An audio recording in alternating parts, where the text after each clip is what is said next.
Now, on 105.9 FM and streaming worldwide on the WMAL app. O'Connor and Company.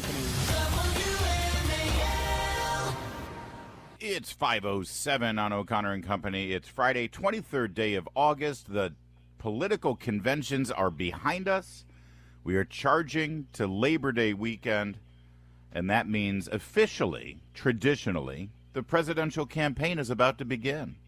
That's right. We have our nominees selected, and Labor Day is when things really get interesting. That's when people still, end their focus on summer and travel and vacations and get to business of actually deciding who they want to be president. And based on the latest Real Clear Politics polls, if the election were held today, Donald Trump and J.D. Vance would win. It'd be close, but they'd win. What happens between now and Election Day? Well, you buckle up and you stay with us. Coming up at 7:05, Susan Crabtree, Real Clear Politics, latest on Secret Service. 8:05, Sarah Carter talks about Kamala Harris's immigration policy and Trump's visit to the border yesterday. And at 8:35, Brett Baer, fresh off his trip to Chicago, will give us his recap of the events there. I'm Larry O'Connor, and that's Patrice Onwuka. Good morning, Patrice. Good morning. Happy Friday. I have been waiting to say Happy Friday. I've been on this week a lot, and I almost said it a couple times. But, folks, Happy Friday. We made it. Indeed. And I don't know, I, for one, will be happy to see these late nights following politics into the wee hours of the morning behind us. Until Election Day, I suppose. Well, maybe debate nights. Debate nights will have some late nights, but this convention ran really late every night. And it is. And that's not conducive to our schedule, Patrice. Not that we're whining about it. It's just, it'll be good to have it behind us. And I'm not kidding. Traditionally, it's always been that Labor Day weekend is sort of the traditional, okay, now things get real. Yeah. Now we're really in the thick of it. Now the polls start to tighten. And as I said, you look at the battleground states and the Real Clear Politics averages right now, the way things fall, the key states that we've been talking about this whole time, Georgia, Nevada, Arizona. Those three states are important because those are three states that Trump feels like he can win and that he lost last time around. As of now, those states are solid for Trump. Then, if that happens, then you're looking at three battleground states, Wisconsin, Michigan, Pennsylvania, and all Trump needs to do is win one of them. And based on the latest polling averages, Pennsylvania is in the Trump column.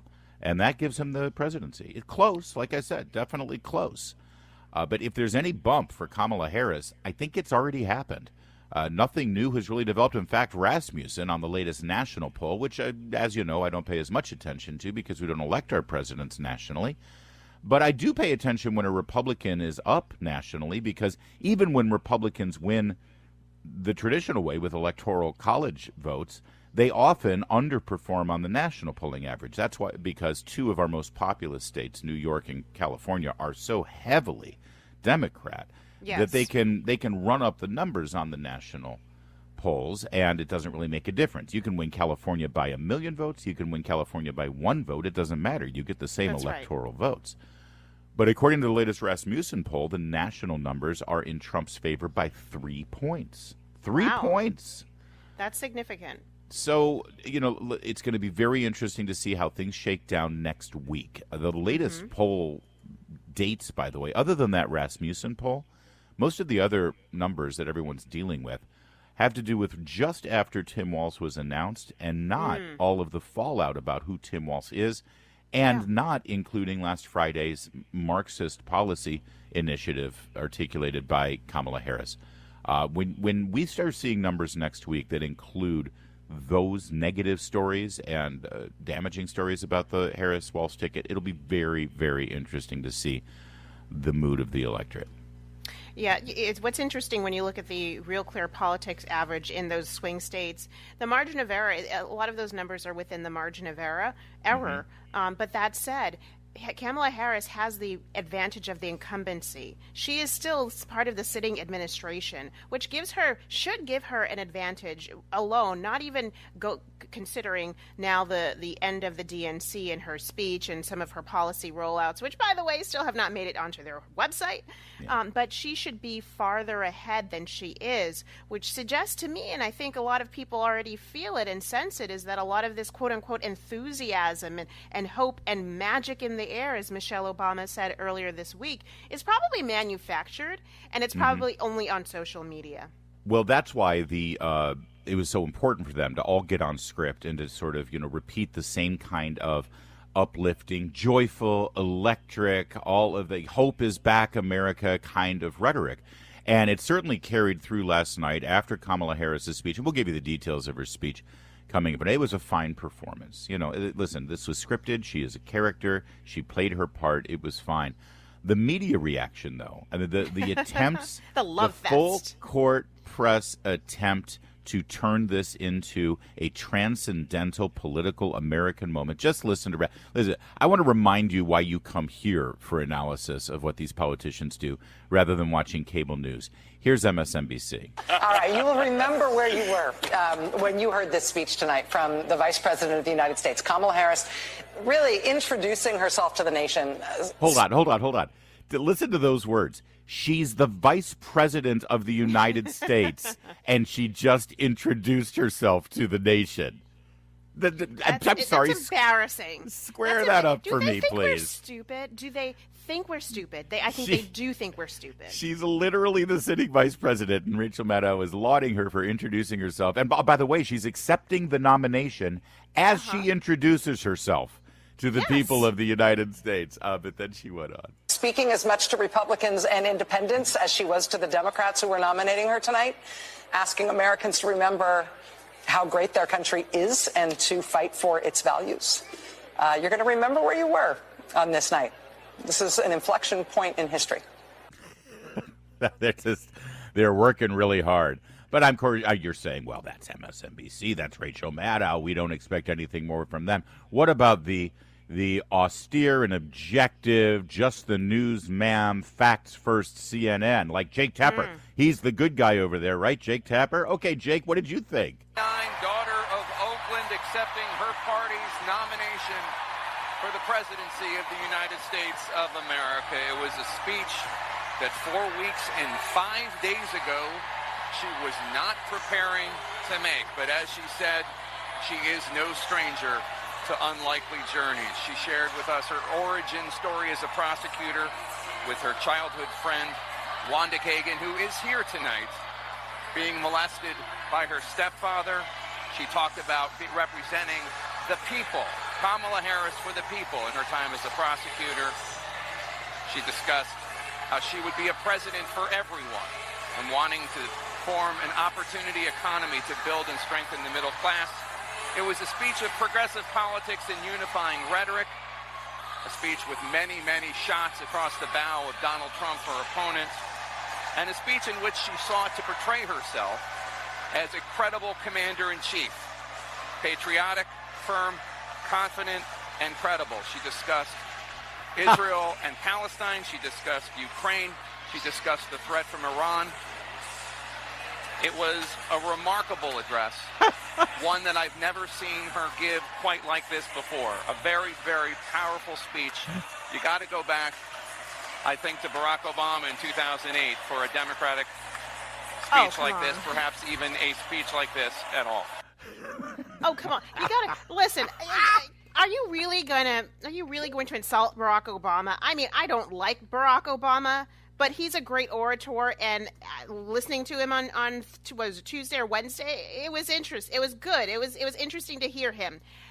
Kamala was not Obama, and her speech was not all that Jake Tapper just laid out. We're going to get into it, but my goodness. It's funny that you immediately think that's an insult to Barack Obama, because I think it's an insult to Hillary Clinton, actually. In fact, quickly, Jen Psaki. This magical, charismatic quality in person. So do a lot of politicians. People say that about Hillary Clinton. Also true. Yes. Kamala Harris. Hillary Clinton is charismatic. Kamala Harris is as likable as Hillary Clinton. Please. Let's go with that. All right, more coming up in a bit. We gotta laugh at these people. It's the only way to get through it. 5:15 WMAL. WMAL. Making sense of the news. Live From the Home Paramount Pest Control Studios. Home Paramount, the leader in pest control since 1939. We've got some recaps of last night's events in Chicago, including the speech by Kamala Harris. We're kind of having fun with the media's reaction to them and as I've coined the phrase, Kamala-gasms that they're all having together, mutual ones and multiple ones. Leading up to the speach last night, though, did you see all of the buzz about a special guest? Yes. There's a special surprise guest, and people were saying, oh, my gosh, look at this. There's a block in the evening right before Kamala Harris' speech where they've blocked out some space and some time, and it's for a special guest. And somebody on Capitol Hill said, I've got it on very good authority that there's going to be a very special guest there. And a lot of people immediately thought, oh, it's Beyonce. Beyonce's going to come and perform. Or Taylor Swift maybe is going to come and perform. And then Don Lemon put some of his great journalistic skills to work yesterday on the special guest. He's like, this is it. I'm going to get my mojo back, and everyone's going to see what a great journalist I am because I'm off in the wilderness just sort of talking into a camera on X instead of actually sitting at I should be there tonight in Chicago. I should be there with my CNN lapel pin on. So he pounded the pavement, talked to his sources, and then he broke the story. I'm sure you guys have read all the headlines, all the stuff on social media about who's going to be at the DNC. Is it going to be Beyonce? Is it going to be Taylor Swift? Here's what I hear from sources. If it's going to be anyone, it would be Beyonce, Taylor Swift, and George W. Bush speaking. Those would be the heavy hitters, and it could happen. There you go. There's Don Lemon and his great journalism. Beyonce, Taylor Swift, and George W. Bush. That's huge. That's huge. And then, Patrice, the way this played out, I just want to let everybody know. TMZ reported. And TMZ, they've got good sources, too. They've got Don Lemon-level sources. And they confirmed 100% it will be Beyonce. Beyonce is going to be performing tonight. And by the way, even if that happened, that's not a big surprise, to tell you the truth. I mean, who would be surprised? she's launched. She's a big name. I'm saying it's not a surprise. It's like, is that like, oh my God, I cannot believe that Beyonce. Okay, that makes sense. Sure, Beyonce's there. But here's the best part: she wasn't there, and she didn't perform, and neither was Taylor Swift, and no, neither was George W. Bush. In fact, well, Patrice, I mean, I don't know how to say it, but there was no special guest. There was no one at all. This whole thing was just sort of and here's the best part. Like, everybody was all hyped up and excited about a special guest on the night that it was Kamala Harris's big night, right? And the overall reaction was, oh, there was no one special. It was just Kamala Harris, the woman who wants to be president. It was like, if anything, this whole thing sort of created this, oh, it's just Kamala. Oh, well. Well, they did that because they didn't want the drop-off in viewership at that time. I think that was it. Listen, Kamala Harris is, not even peanut butter in a peanut butter and jelly sandwich. She's not a star. She's the bread, And so you could listen. You could eat the peanut butter. You could eat the jelly without it. But who wants to eat plain bread? White bread. That is the problem that she has. She herself is not as charismatic. She is not the draw that the Obamas are. Michelle Obama, you mentioned her name, people flood an auditorium. Kamala Harris, she can't get that. And so they had to generate, again, manufacture interest in her by claiming that Beyonce or somebody else was going to be there. It's embarrassing for her. She has had to have pop stars at her rallies to sort of be the opening act before she gets out there. But I think, listen, the way the media hype, I've seen these things happen. By the time we get into September and October, she will not be having pop stars. She's going to draw crowds. Let's just anticipate that and be ready for that. She is drawing crowds. They're putting on a show. This is a traveling show. But by show, you mean they're paying people to be part of it. Yes, I understand that, Larry. John Carl, reporter, he was reporting for CNN last night. I can't keep it straight. He's got his CNN hat sometimes. He's got his ABC News hat sometimes. Last night he was on CNN. He's down on the floor, and his big angle last night was, what the hell? Where's my special guest? I wanted to meet Beyonce. So he goes to people with the Democratic Party who were involved in the handling of the convention, and, well, here's his report on where the special celebrity guest was. In anticipation here and elsewhere that there may be a special guest, I am told by Democrats that Kamala Harris was their guest. They did not want a celebrity at the end of this convention to essentially compete with her. One senior advisor telling me this is a deadly serious election. And if you looked at the end of this program, having Leon Panetta come on, the former defense secretary, really presenting Vice President Harris as a plausible commander-in-chief, that is one of the reasons I'm told that there was not a celebrity performance at the end. Yeah, Leon Panetta, one of the guys who told you that the Hunter Biden laptop was Russian disinformation. He should be under serious questioning, if not in jail. But yeah, he was there. That's why it's deadly serious. So there you go. They float this rumor all day long that Beyonce's going to be there, George W. Bush is going to be there. Sources tell me. I've heard from my sources. And then it turns out, oh, no. The big celebrity guest was Kamala Harris. And everyone's sounds like reaction a hoax is, to me. Oh, God. It sounds Dude. like a hoax. Listen, I think the campaign they're doing two things at once. Like I said, they want people to keep people's attention so that they'll pay attention to when she speaks. But at the same time, it does make sense that you don't want for a campaign that for all week we've been hearing about joy and laughter and all of this. They suddenly want it to become a serious moment. Yeah. And so you probably don't want somebody gyrating. Thank goodness it wasn't Megan Thee Stallion gyrating her cheeks on national stage and right before the vice president comes out. But that would have been way too reminiscent of the early days of Kamala's career, and we've beyond that. It's 5:24.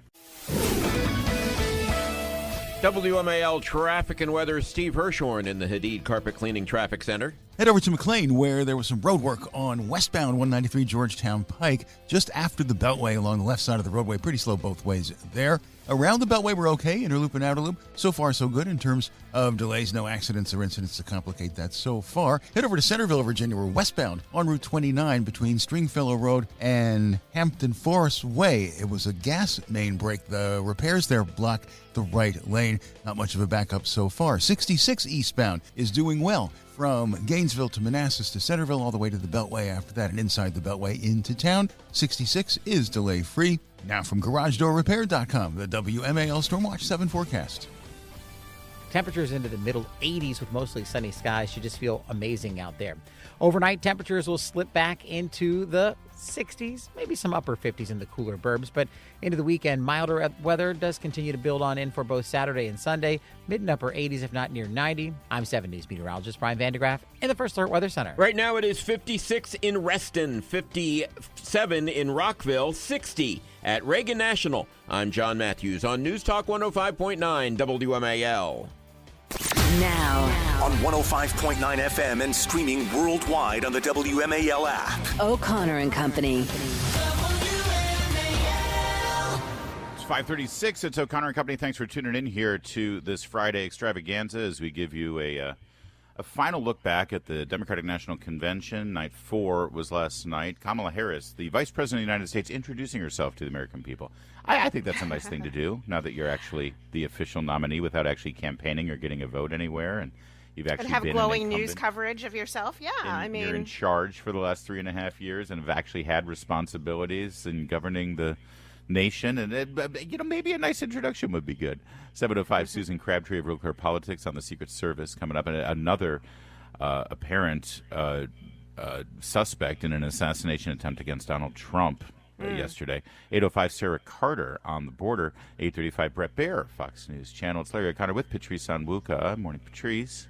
Good morning, Larry. Happy Friday, everybody. Thank you. Yes, happy Friday indeed, and it is a happy one as we put the conventions behind us and charge full steam ahead into the general election shenanigans. Now, last night's speech from Kamala Harris, there's so much to draw from.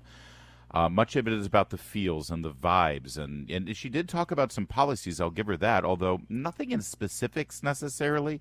We'll do this and we'll do that. Not a whole lot of how we're going to do that. And again, this whole we're going to do this is kind of odd considering she's literally in power right now. Yes. She is the vice president, and the president, as we know, is generally incapacitated. So really, I mean, as far as constitutionally is concerned, she's sort of she can absolutely do what she wants. She also has a majority in the Senate with her party so that they can move forward anything that she would like to move forward. But no, it was a whole lot of we're going to do this, we're going to do that, and it was a whole lot of deceit. Now, I've been saying for a long time that Gavin Newsom is the most dangerous politician in America. I'm very familiar with him, having formerly lived in California, although it was many years ago. But he can lie with such a straight face and with such confidence.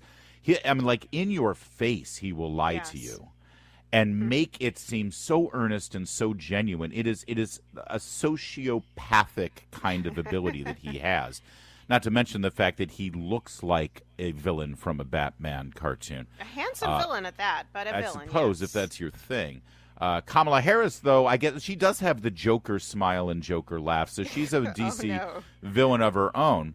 But she has almost outdone Gavin Newsom with last night's speech. I want to play you one passage where she raised the specter of how dangerous it would be if Donald Trump were president. And let me remind you, by the way, as you're about to hear this, that unlike Kamala Harris, Donald Trump has in fact been president.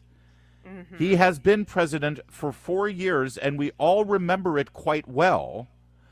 And so as she scares you about what it would be like if he were president, recognize that he's been there already, and he didn't do any of the things that she claims he's going to do. But listen up, and we'll stop and start as we hear the lies. Him power again. Consider his explicit intent to set free violent extremists who assaulted those law enforcement officers at the Capitol. All right, now, first of all, he has not pledged to let free violent extremists on January 6th who assaulted police officers. He's been very specific that those who did break laws, especially violent criminals, should pay their penalty and should serve out their sentences. What he said is the people who have been arrested and thrown in jail, literally for just walking through a door that a police officer held open for them, they deserve to be let out. They deserve clemency. So even, you'd think January 6th is a big thing that's in their favor, and they should, if they talk about it, it's going to be a real political winner for them. But clearly it's not, because she has to lie like that to bring up January 6th in the first place. Yeah, listen. There's that. There are other pieces of it, and we'll get into. I'll give you my full analysis when we go through these. So I've got bit by bit here. All right, next one. His explicit intent to jail journalists, political opponents, and anyone he sees as the enemy. All right, now first of all, he has not explicitly promised to jail journalists. All right. Although there is one person in this race who has literally jailed a journalist, David Dalladin, who did the undercover video reporting on Planned Parenthood in California. Kamala Harris, as Attorney General, put him in jail. He has been freed. He has won in court, but she politically persecuted an undercover journalist because he exposed what was going on at Planned Parenthood with the selling of baby parts. Donald Trump has not. And also there's another person in this entire mix who has jailed political opponents. That would be Joe Biden and Kamala Harris through their Justice Department. But her ability to say this with such confidence and say it as though she is not guilty of the very thing she's accusing Donald Trump of. And then there's more. His explicit intent to deploy our active duty military against our own citizens. I have no idea what she's talking about there, other than maybe calling in the National Guard when there are riots going on in major cities, or imploring, allowing the National Guard to be deployed at the governor's wishes. But other than that, I have no idea. This is a lie. Consider the power he will have, especially after the United States Supreme Court just ruled that he would be immune from criminal prosecution. That's actually not what the Supreme Court ruled. I mean, lie after lie after lie. Put guardrails on. Absolutely. Just imagine Donald Trump with no guardrails, and how he would use the immense powers of the presidency of the United States. All right. Now, and I know this is enraging, and that's why I wanted to lead with it, because we want to tell you how it's all full of lies. But here's the upside of this. Because, listen, one thing that they've got going for them is that they know that Donald Trump is not the most popular or well-liked, although actually his likability numbers and favorability numbers are better than they were in the last election. They want to do this. They want to keep pushing this. They want to keep pushing and scaring you about the specter of Donald Trump as president. But here's the thing. When you've got a minute there in your speech to do just that, and all you can do is lie and misrepresent who Donald Trump is and what he's going to do, I tell you, most Americans looking at that say, yeah, you know what? We've been down this road before. You've told us all these lies about him. He's not a fascist. He's not a Nazi. He's not a racist. He's not an anti-Semite. We know all of that. Could you do something about the price of my hamburger, please? Well, Could you do something about the price of eggs? So Kamala Harris in her speech did two things last night, and I'll give you my assessment here. The second thing that she did, and I'll go back to the first, but the second she did was push emotional buttons by rehashing a lot of these falsehoods and, making people remember why they don't like Donald Trump. That was the second thing that she did. The first thing was to establish herself. She's introducing herself. She established herself as being black with all of the references to Miles Davis and black music. She wants to position herself in the middle class, talking about, being proud that her dad cut to the front yard like most Americans do, and then establish herself as a prosecutor. And that's how she set up this entire prosecution of Donald Trump, bringing back up everything she did. What she did not do, which is what people were looking for, is to actually talk about what she would do different from what her current boss has done. Whether you're talking about inflation, I actually don't even think she talked about prices maybe even once. I'll have to go back and look through. She listed a litany of things like reading off of a resume. Oh, I did this and I would do that, with no specificity. But actually, she also didn't create a vision for what 4 years of her presidency would look like, other than a continuation of what's going on right now. So if you don't like what's going on right now, and you didn't like what went on in the 4 years prior, then she didn't give you something to vote for. And that's why her speech was vanilla, but it also failed. It was a huge missed opportunity on her part. The fact that she has to go back through, she talked about Project 2025 being what the Trump administration is going to go for. We know that President Trump and the campaign have disavowed that, but it doesn't matter, because I think these are all attack lines that poll well with the people who already believe it and can't be convinced otherwise. What she didn't do yesterday is convince people who are undecided or independents why she would be the right person to take their vote. Undecideds and independents were already asleep by the time she took the stage. But I'm sure they'll see clips on their social media and talk radio, and that's why we're here analyzing it for you. All right, a little bit more from Kamala Harris and what happened last night. But again, as far as I'm concerned, when your one big moment to slam Donald Trump is just filled with nothing but lies and they can't actually point to the truth about what he might do, that, I think, really defangs the attacks on him. Later this morning on the Chris Plant Show, Kamala Harris coordinated last night without ever having received a single primary race vote. 9 a.m. on WMAL. All right, a couple more little bits here. Let's go to, if we could, cut 4, Michael, if you don't mind. Cut 4, Kamala Harris last night. It's a quick one. For seniors facing elder abuse. Yeah, she talked about how she championed policies that fought for seniors facing elder abuse. I don't know if that's the best messaging for her, considering what just happened with Joe Biden. Does that mean she talked to Joe Biden? I don't know. Perhaps. Then she turned to the border. Again, the ability to just blatantly lie to your face. Here's cut 5, Kamala on the border. After decades in law enforcement, I know the importance of safety and security, especially at our border. Wow. Really? Again, the gaslighting here is amazing. And by the way, maybe it's me, but her job, she's a lawyer. She was an elected district attorney and then an attorney general. Yes, that's part of the law enforcement structure in our country. But when you say decades in law enforcement, it sounds like you wore the badge and carried a gun. Yeah, that's rubs misleading. Me the wrong way. I don't like that at all. It's misleading. But yeah, what's the best thing you can do for border security? Well, in cut 6, she revealed that.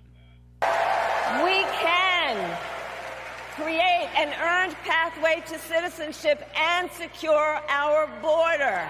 Yeah.